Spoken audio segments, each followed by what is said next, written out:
আসসালামু আলাইকুম ভিউয়ার্স, আশা করি আপনারা সবাই ভালো আছেন। আল্লাহ তাআলার অশেষ রহমতে আমিও ভালো আছি। তো আমি একটি কলার বাগানে দাঁড়িয়ে আছি।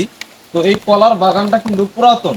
এখানে পুরাতন গাছগুলো ছিল, এই যে দেখতে পাচ্ছেন পুরাতন কলার গাছের মুঠা। এই পুরাতন গাছগুলো থেকে কিন্তু কলা কেটে নিয়ে গেছে, তারপরে যে দেখতে পাচ্ছেন নতুন গাছ হয়েছে। তো এই নতুন গাছের পরিচর্যা করতেছে আবার কলা নেওয়ার জন্য। অনেকেই কিন্তু কলা চাষাবাদ করতে চান। তো কলা কিভাবে চাষ করা লাগে সেটাই আমি আপনাদের সাথে আজকে আলোচনা করব। কলা কিন্তু তিনটি সময়ে লাগিয়ে থাকে। প্রথম ধাপ হচ্ছে সেপ্টেম্বরের মাঝামাঝি থেকে নভেম্বরের মাঝামাঝি যে সময়টা, এই সময়টাতে প্রথম কলা লাগানো যায়।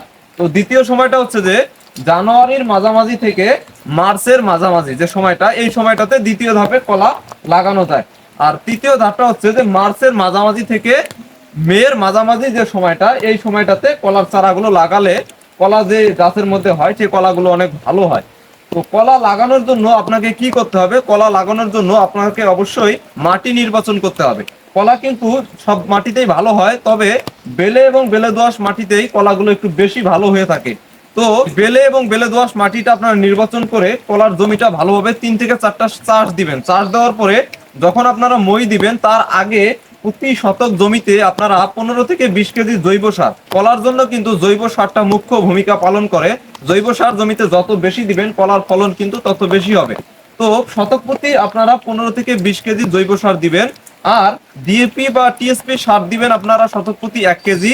পটাশ সার দিবেন শতক প্রতি 1 কেজি এবং জিপ সার দিবেন শতক প্রতি 1 কেজি দিয়ে মই দিবেন। মই দেওয়ার পরে আপনার কাজ হলো কলা লাগানোর জন্য গর্ত করতে হবে। তো কলা যখন আপনারা জমিতে লাগাবেন তখন কিন্তু যে গর্তটা করবেন সেই গর্তটা আগের থেকেই খুঁড়ে রাখতে হবে। তো 15 দিন আগে অন্তত গর্তটা খুঁড়ে রাখবেন। এবং এই 15 দিন আগে যে গর্তটা আপনি খুঁড়ে রাখলেন, গর্ত সাইজ 2 ফিট দিবেন প্রস্থ এবং 2 ফিট দিবেন গভীরতা। তো এই যে গর্তটা আপনি করলেন, এই গর্তটা আপনারা করে আগে রেখে দিবেন। তারপরে যখন এই চারাগুলো লাগাবেন তার আগে এই গর্তের মধ্যে আপনাকে সার দিতে হবে। তো কি সার দিবেন? সেই গর্তের মধ্যে আপনারা মিনিমাম 4-5 কেজি জৈব সার দিবেন, 200 গ্রামের মতো ডিএপি বা টিএসপি সার দিবেন, 100 বা 200 গ্রামের মতো পটাশ সার দিবেন এবং 100 গ্রামের মতো জিপ সার দিবেন। 10 গ্রামের মতো দিবেন জিঙ্ক সালফেট মনোহাইড্রেট এবং 5 গ্রাম দিবেন বোরিক অ্যাসিড। তো এটা দিয়ে মাটিটা ভালোভাবে মিক্সার করে তারপরে এই কলার চারাগুলো আপনারা লাগাবেন। তো কলা লাগানোর ক্ষেত্রে এই গাছের দূরত্ব, এই যে একটি গাছ থেকে আরেকটি গাছের দূরত্ব অবশ্যই 2 মিটার দিবেন। আর এইদিকেও একটি গাছ থেকে আরেকটি গাছের দূরত্ব 2 মিটার দিবেন।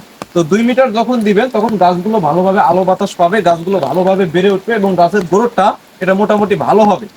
তো যখন আপনি কলাগুলো লাগিয়ে ফেললেন, ছোট ছোট যে কলার যে কুচিগুলো আপনি লাগালেন জমিতে, তো 2 মাস পরে কিন্তু এটা কুচিটা বড় হয়ে যাবে এবং আস্তে আস্তে পাতা আসতে শুরু করবে। তো 2 মাস পরে কিন্তু আপনার জমিতে আবার সার দিতে হবে।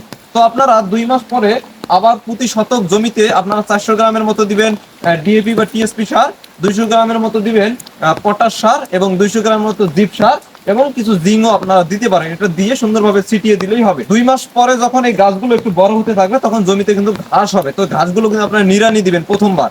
তো প্রতি 2 মাস অন্তর অন্তর কিন্তু এরকম জমিতে সার দিতে হবে। তো একই পরিমাপে প্রতি 2 মাস অন্তর অন্তর আপনাদের জমিতে সার দিতে হবে।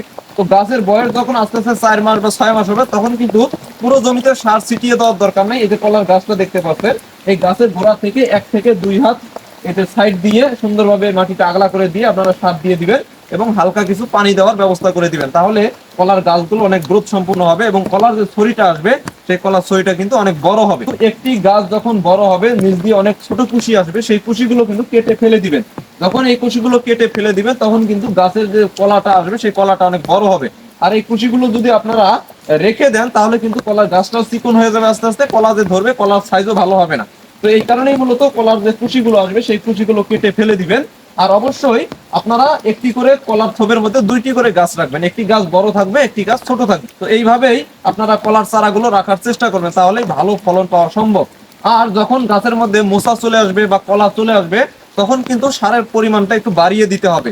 তো এই সারের সাথে কিন্তু মাটির যে অনুখাদ্য জিঙ্ক সালফার বোরন, এই মাটির অনুখাদ্যগুলো এই সারের সাথে আপনারা দিতে হবে গাছের গোড়া। তাহলে কিন্তু কলাটা অনেক বড় বড় হবে। আর কলা যখন গাছে চলে আসবে কলার মধ্যে কিন্তু দাঁত হয়, যদি কলার মধ্যে দাঁত হয় তাহলে কিন্তু কলার চাহিদা বাজারে কমে যায়। এই কারণে বিভিন্ন কোম্পানি বর্তমানে এই কলাটা ঢেকে দেওয়ার জন্য পলি তারা বের করেছে। তো যখন কলাটা আসবে তখন সেই পলিটা আপনারা কিনে এনে কলার মোচাটা সহ একবারে ঢেকে দিবেন। তাহলে কিন্তু যে কলার মধ্যে দাগ সেই কলার মধ্যে দাগটা আর থাকবে না। তো মাঝে মাঝে কিন্তু এই কলার গাছের মধ্যে আপনারা কিছু বিষ স্প্রে করতে পারেন এবং কিছু ছত্রাকনাশক ঔষধও এই কলার গাছের মধ্যে স্প্রে করবেন এবং মাঝে মাঝে কিছু পিজিআরও এই জমিতে স্প্রে করে দিবেন, তাহলে এই কলার গাছগুলো থেকে ভালো মানের কলা আপনারা সংগ্রহ করতে পারবেন। তো বন্ধুরা, এই ছিল আজকের ভিডিও। যদি আপনারা কলা চাষ করেন তাহলে অবশ্যই ভিডিওটি মনোযোগ দিয়ে দেখবেন, আর যদি কোনো প্রশ্ন থেকে থাকে তা অবশ্যই কমেন্টে আমাকে জানাবেন, তো আমি আপনাদের বলে দেওয়ার চেষ্টা করব। তো আপনারা সবাই ভালো থাকবেন। আল্লাহ হাফেজ।